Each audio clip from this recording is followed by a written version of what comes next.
Bueno, ¿de qué va este laburo de filtraciones? Sobre todo en la Argentina, que estamos acostumbrados, ¿no?, a el manejo de los servicios de inteligencia, y que vemos desde filtraciones legales, ilegales, audios supuestamente fabricados o no con inteligencia artificial. ¿De qué va tu laburo, Santiago? Sí, un poco yo llevo 15 años trabajando, estudiando el tema de las filtraciones, y este libro un poco resume esos 15 años de trabajo y casi mis 40 años de periodismo, porque un poco lo que trato de hacer en este libro es contar, bueno, cómo se hace periodismo hoy en esta época, como bien decís vos, llena de fake news, de publicidad y de propaganda, ¿no? Entonces, me parece que las filtraciones son una herramienta muy importante, sobre todo para combatir casos de corrupción, para denunciar casos de corrupción y violaciones a los derechos humanos. Vos sabés que yo decía anteriormente, algunas veces las filtraciones es como la fuente, uno las va clasificando, si se quiere. Parece como si fuese un agente de inteligencia, pero es verdad. Así como vos, hay fuentes calificadas por ser donde trabajan o tienen acceso a determinada información que otra persona no, uno las va clasificando, más, menos, qué sé yo.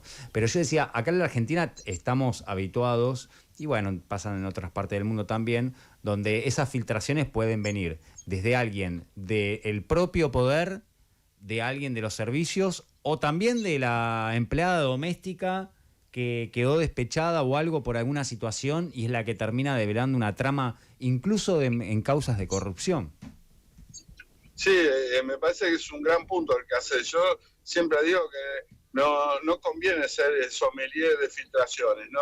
Como bien decís vos, yo creo que lo importante de la filtración es que sea de interés público, claro, y que sea verídica. Si la filtración es de interés público y es verídica, no importa bien de dónde venga, ¿no? Y por eso me parece importante aclarar que no es lo mismo una filtración que un espionaje, que una operación de inteligencia, que cuando hablamos de filtraciones no estamos hablando de temas privados como meterte en la cuenta bancaria de una persona o contar un chisme de peluquería.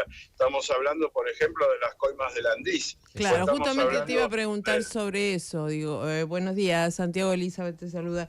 Elizabeth. ¿Cómo haces, qué análisis haces respecto justamente a este caso, ¿no? Porque este caso ahora, además de ser contemporáneo y que involucra a sectores del gobierno, plantea un poco esa disyuntiva que vos estás esbozando al hablar del tema filtraciones.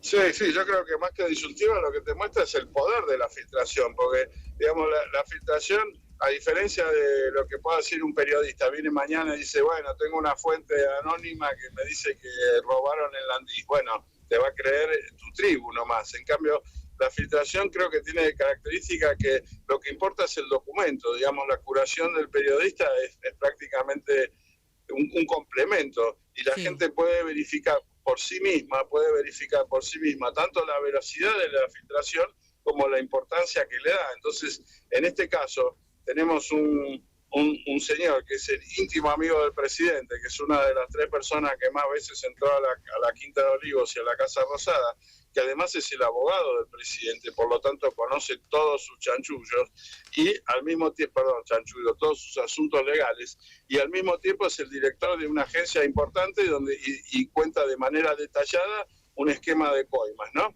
Entonces a esto le sigue una semana de completo silencio por parte de esa persona, una semana por completo silencio por parte del gobierno, y encima lo echan al funcionario, lo cual es prácticamente una confesión, y encima coronan la semana con una declaración de la ministra de Seguridad diciendo, sin aportar un solo dato, de que fue una conspiración entre la AFA, Rusia y Venezuela, ¿no? Entonces ahí la gente misma, yo creo que no solo el 50 y pico % no lo votó Milei, sino los propios mileístas te van a decir, sí, yo lo banco al jabo, pero acá se la mandaron. Nadie puede discutir la potencia, ¿no?, que tiene ese tipo de información. Entonces, llegando un poco a lo de Sergio, si vos vos te pasás un mes declarando en tribunales que te violaron tu intimidad, y después de un mes cambiás de abogado y tu nuevo abogado dice, no me violaron ninguna intimidad, simplemente inventaron todo con inteligencia artificial. Salvo que el juez, digamos, y acá en la Argentina conocemos muchísimos casos, esté muy, muy cooptado por alguna fuerza política, razonablemente va a llegar a la conclusión de que la persona que le dijo que el chat está fabricado es mentira. Y mientras tanto, el juez que investiga la causa y el fiscal que investiga la causa, porque me parece que lo interesante de la filtración es eso, que la información es como la pasta de dientes, una vez que salió no la puedes volver a meter adentro, entonces no importa el soporte físico, no importa la captura del audio, no importan los chats, lo que importa es la información que está, y una vez que la información se conoce, se verifica de 1000 maneras por fuera de esa misma filtración, que es lo que está sucediendo. Santiago, ¿cómo estás? Julia Rizzo te habla. Mencionaban algo que me parecía interesante, que tiene que ver con la inteligencia artificial, ¿no? ¿Cómo cambia hoy el trabajo a la hora de investigar cuando se mete la inteligencia artificial en términos de sirve para el chequeo? ¿Cómo haces para no darte para que no se te filtre algo que no sea real? ¿Hay como todo un debate detrás de eso? Mira, yo creo que es más de lo que se habla, de lo que sucede. Está muy buena la pregunta y yo siempre digo, mira, la gran diferencia es mucho mejor tener una filtración que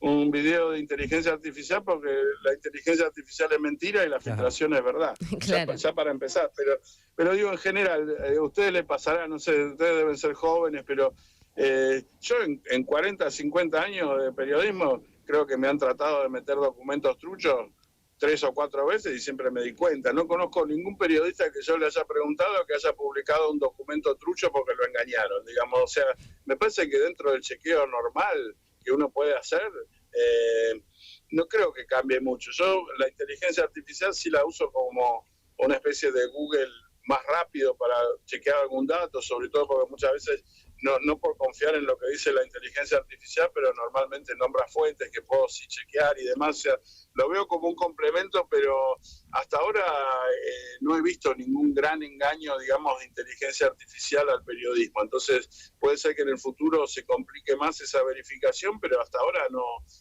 Me parece que la diferencia entre algo que inventan y uno se pone a mirar y bueno, no tiene ninguna fuente reconocida, no aparece por los canales que normalmente usamos para conseguir información y rápidamente se descarta. Vos sabés que yo te escuchaba atentamente sobre cuando uno evalúa las filtraciones, si es verdad, si es verídico, ya está. Sí. No. Yo durante el gobierno de Cristina Kirchner tuve una fuente que estaba dentro del propio gobierno, que trabajaba para el propio gobierno, que era de muchísima fuente de información. Era información que dañaba al gobierno, yo hago judiciales en lo que tiene que ver con las causas de corrupción y demás, que dañaba al propio gobierno. Yo, evidentemente, siempre supe que quien me proveía esa información buscaba algún interés.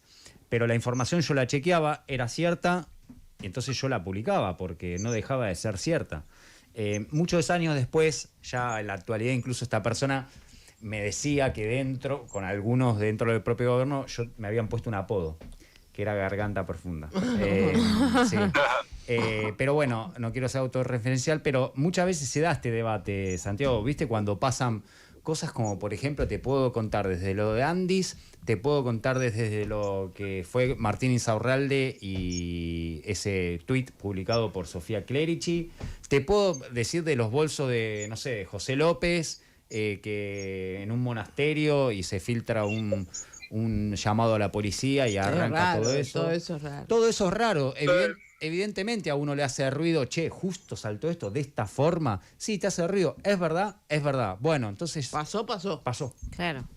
Exactamente, sí, dos cosas ahí. Yo creo que es interesante esto que decís de Garganta Profunda, por cómo cambió, esto es lo que digo, seguimos pensando como si fueran los 70. Yo creo que hoy en día, si Woodward y Bernstein presentan y dicen, tengo una fuente secreta que se llama Garganta Profunda, no cae el gobierno de Nixon como cayó en los 70. No. Yo creo que hoy en día la gente va directo al dato, va directo a lo verificable, ya no confía tanto, ya el intermediario... O sea, nosotros cuando empecé, por lo menos había 4 diarios, 5 canales de televisión, claro, y 3 noticieros. Entonces, todas las noticias las dábamos los periodistas. Hoy en día los periodistas no damos noticias. Los únicos que contábamos historias éramos los periodistas. Hoy en día todo el mundo cuenta historias. Entonces, un poco lo que cuento en el libro, por un lado, es cómo la tecnología, la política, la ética atraviesa el periodismo y ha cambiado, y por qué se adecua también a estos tiempos la herramienta de la filtración. Pero después el 70% del libro es un thriller de verano divertidísimo, con un montón de historias como las que estás contando vos, Sergio, pero en mi caso las que me tocó vivir a mí, como lo de Wikileaks o lo de los Panama Papers, y un montón de otras filtraciones que nunca se supieron acá en la Argentina. Pero un poco lo que vos decís es interesante. Una cosa que miro mucho es la geopolítica, porque estamos viviendo en la era de la información, y las filtraciones, realmente las megafiltraciones, se han convertido en las bombas atómicas de estas guerras, ¿viste? Hoy en día ya no se pelea más con soldados, se pelea con información. Entonces es interesante que vos ves, por ejemplo, en África hay una cultura mucho más grande de filtradores y filtraciones, porque hay todo un pasado colonial y demás. Pero acá en la Argentina, en Latinoamérica, lamentablemente existe esta cosa medio mafiosa de la cultura del hay que tener código, no hay que ser buchón. O sea, la gente no se da cuenta que cuando la información no circula, las democracias mueren, y que realmente es un acto de valentía dar documentación que prueba delitos. Entonces, lamentablemente, la gran mayoría de las filtraciones acá en la Argentina y en Latinoamérica, como bien decías vos, Sergio, son producto o están vinculadas a los servicios de inteligencia. Sí. Con lo cual yo vuelvo a como lo de Andis, como lo del Lago Escondido, que también fue un escándalo. Pero fíjate vos que una filtración hizo que liberen a Lula en Brasil, en la causa más importante quizás en toda Latinoamérica de los últimos 50 años. La Corte Suprema de Brasil toma una filtración de Intercept, donde unos hackers consiguieron unas conversaciones entre el juez Moro y los fiscales que condenaron a Lula, y esas charlas demostraban claramente que había una animosidad y como que le habían hecho una cama a Lula, ¿no? Entonces las filtraciones van ganando cada vez más aceptación en el terreno judicial, tienen cada vez más influencia, no solo en la política, también en el deporte. Yo tengo ahí en el libro varias filtraciones de fútbol que acá en la Argentina, bueno, no se quisieron publicar, también de las Olimpiadas y demás, ¿no? Y contrafiltraciones. O sea, es un mundo que es el mundo que se viene, y yo creo que cada vez más los periodistas vamos a presentar documentos y la gente va a decidir ella misma, ¿viste? Qué importancia le da y a quién le cree. Y si me dejaste, te tiro una cosita más que para mí es muy importante, que a veces no nos damos cuenta que hoy en día la información es mucho más valiosa que el dinero, es mucho más valiosa que las armas, y es mucho más valiosa que el territorio. Porque vos tenés una mina de oro, pero yo tengo acceso a tus cuentas bancarias, tengo acceso a tus delitos privados, tengo acceso al movimiento de tu familia, yo tengo poder sobre vos. Entonces, cuando uno mira, por ejemplo, si hay democracia o no en un país, uno se fija si circulan las personas y si circulan los bienes, cuando en realidad mucho más determinante para un Estado democrático es que circule la información, porque la información es poder, opacidad es poder, la capacidad de retener secretos es lo que te hace más poderoso. Entonces es muy interesante ver cómo circula la información, cómo se retiene la información, quién controla la información y cómo se rompen estos nudos de las élites controlando la información. Y ahí vuelvo a insistir con que las filtraciones son claramente la herramienta más efectiva y poderosa. Bien. Che, Santiago, ¿sabes qué? Te quería preguntar, yo en su momento no sé en qué quedó, si nos puedes contar, obvio, el tema de tu libro sobre el hermano de Mauricio Macri, Mariano, que fue sujeto a planteos judiciales, no me acuerdo si era del propio Mauricio Macri, y había... Sí, de todo. Primero quisieron frenar la salida del libro, después judicialmente, después fueron a la justicia, después, bueno, me vinieron a ver a mí, después fueron a la editorial a tratar de hacer que no salga. Cuando el libro salió, consiguieron una medida judicial por la cual me obligaban a mí a entregarle mis 30 horas de grabaciones a Mariano Macri. Increíble.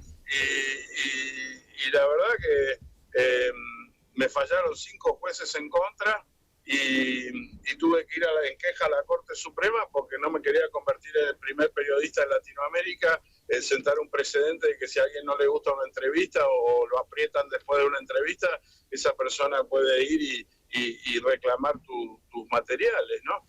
Entonces, por suerte ganamos 5-0 con Costas en la Corte Suprema y sentamos un precedente que ayuda a la libertad de expresión en la región. Es increíble, ¿no? Es verdad, porque era una pulseada que iba a marcar un antecedente, ¿no? Es una locura pensar Claro. que vos como periodista tenés que entregar tu laburo, pues, a ver. Porque a alguien no le gustó la nota que Claro, hiciste, no es que vos hiciste una entrevista que ponía en riesgo la seguridad nacional y bueno, digo, no había ningún tipo de discusión, era un trabajo periodístico. Pero aparte, si tenés algún problema con el libro, ya tenés el libro ahí. Claro, o sea, abrí el libro y decime en la página 48 mentiste. Bueno, listo, haceme juicio con eso. Exactamente. ¿Cómo vas a tener que pedir mis 30 horas de grabación para ver si encontrás algo para hacerme juicio? ¿No?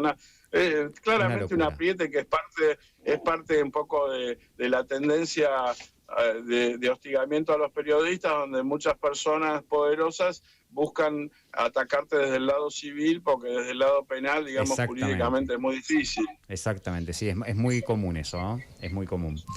Che, Santiago, nada, gracias.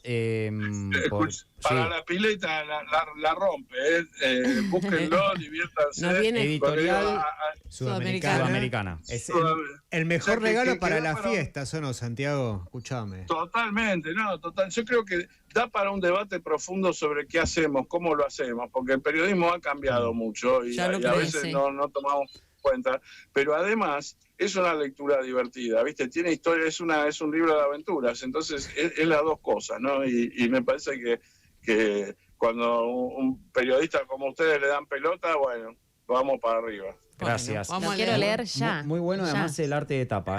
Me gustó la tapa, muy buena, muy buena. O sea, te compra de una.